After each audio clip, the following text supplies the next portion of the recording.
bahwa suluk, ulama suluk itu mengatakan ada 7 godaan. Masih ingat tak? Hah? Ada 7 godaan. Tak tahu kita kena di yang tahap ke mana. Ya, jadi yang pertama dia akan mengatakan ukfur, kafirlah engkau. Setan. Yang pertama dia mengajak keluar kepada Islam. Tamam? Ukfur. Dia mulai enaknya hidup orang kafir ni, kata dia. Tak ada ini, tak ada ini. Tak ada hukum zina, tak ada hukum riba, tak perlu solat, tak perlu apa dibayangkan. Dia. Ini insya-Allah kita selamat. InsyaAllah kita selamat. Ada orang yang masuk ke sini. Kalau dia tidak bisa kafirkan orang, masuk yang kedua. Apa kata dia? Katanya, udah, berarti kau orang Islam. Udah, kau selamat, kau pasti masuk surga. Dosa tidak perlu ibadah. Orang Islam pasti masuk surga. Apa di ibadah? Tenang aja. Kamu Muslim, Islam artinya selamat, kamu pasti masuk surga. Jelas. Apa yang kita jawab? Kita katakan bahwa syaitan, aku tidak bisa tidak taat, aku butuh bekal. Aku perlu sholat, aku perlu puasa. Itu bekalku, bukan hanya Islam, tapi aku perlu bekal. Ya. Gagal syaitan di tahap ini. Masuk di tahap ketiga. Apa? Kata syaitan, okey, kau mau beramal.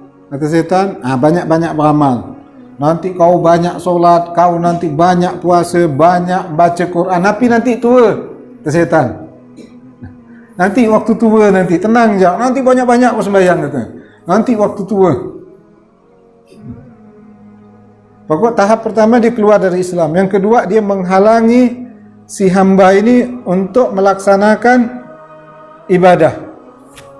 Ya. Satu gagal, cara kedua bagaimana tidak beribadah. Ya. Syaitan nanti, iya kata syaitan, kau beramal, tenang je, nanti beramal. Nanti solat, kata syaitan. Nanti kau puasa, kau solat jamaah, tapi nanti tua, tenang-tenang dulu. Ya. Kata syaitan, yang dipandangkan akhir. Kalaupun ente ibadah sekarang, nanti akhirnya jelek, suul khatimah. Tapi kalau ente maksiat sekarang, akhirnya baik, husnul khatimah, kata syaitan. Kan yang dipandang ibadah itu akhir. Ya. Jelas. Kalau dia tetap ngotot, dia mengatakan, ya, wahai syaitan, umur di tangan Allah. Saya tidak tahu berapa sampai tua atau tidak. Nah, ada orang sampai 60 dia mengatakan nanti udah tua, padahal udah beruban. Tak tambah gila nama tu.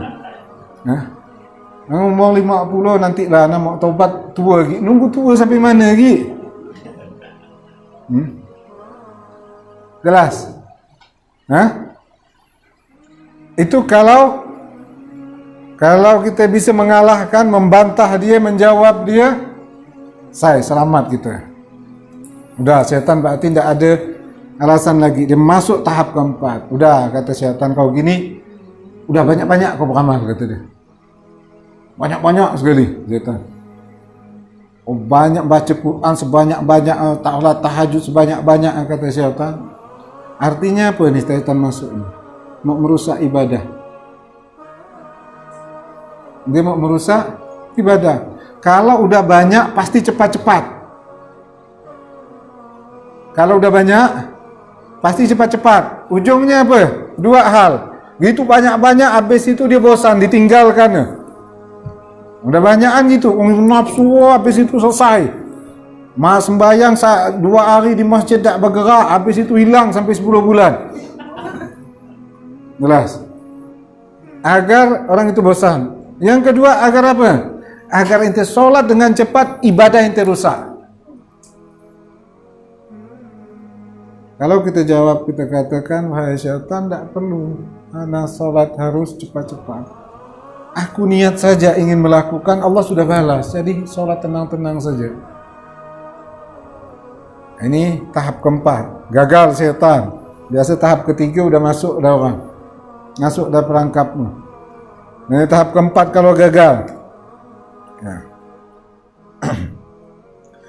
Akhirnya dia solat dengan tenang, ngaji dengan tadabbur, ibadah dengan tadabbur. Syaitan tak bisa merosak lagi, menghalangi tak bisa, merosak lagi tak bisa. Dia masih merosak dengan cara yang lain. Dia syaitan mengatakan, wah kak ente ni Masya Allah, kata syaitan. Solat ente bagus, tenang. Ibadah ngajinya bagus, zikirnya bagus, khusyuknya bagus, kata syaitan. Kalau orang nengok ente ni, dia pasti puji ente. Kalau orang nengok yang ente lakukan ni, orang akan muji ente. Mulai dirosak dengan riak. Ya, jelas. Apa yang kalau kita bisa menjawabnya, kita mengatakan, wahai syaitan, aku tidak perlu pandangan manusia. Kalau Allah mengetahui, cukup bagiku Allah mengetahui apa yang aku lakukan. Ini udah sebenarnya tahap tinggi dah. Ini tahap tinggi dah. Biasa di tahap yang sebelumnya kita udah jatuh dah. Kalau dia mengatakan tak, wahai syaitan, saya tak perlu pandangan manusia. Allah mengetahui apa yang aku lakukan, cukup bagiku. Habis dah syaitan. Kalah lagi. Masuk yang keenam. Kata syaitan, Masya Allah, ente ibadah bagus. Ente ikhlas dalam ibadah. Ente sekarang wali, kata syaitan. Kan? Ente ni kekasih Allah, ente wali, kata syaitan. Apa lagi? Ibadah ente bagus, ikhlas karena Allah, ente wali. Siapa yang melantik? Syaitan. Jadi banyak nanti wali-wali syaitan. Syaitan yang melantik. Nah. Tapi kalau kita katakan, kita jawabkan syaitan, wahai syaitan, saya ini ilmu saya kurang masih. Hatiku masih kepikiran dengan dunia. Dan saya tidak tahu apakah taubat saya diterima oleh Allah atau tidak. Dosa-dosaku yang dahulu aku tidak tahu Allah terima atau tidak. Bagaimana mungkin saya jadi kekasih Allah, saya menjadi wali Allah? Habis sudah syaitan. Kau bisa mampu di sini, biasa KO dah ni. Dah tahap 3 dah selesai dah. Masuk tahap ke-6 ni, syaitan melantik orang jadi wali. Kalau dia percaya, jadilah dia wali syaitan. Nah, orang wali itu dia tidak tahu dirinya wali. Kalau dia merasa dirinya wali, berarti wali syaitan. Jelas? Ya. Kemudian yang ke-7, 6 ini gagal. Ke-7 syaitan masuk. Kata syaitan, untuk apa ente beramal?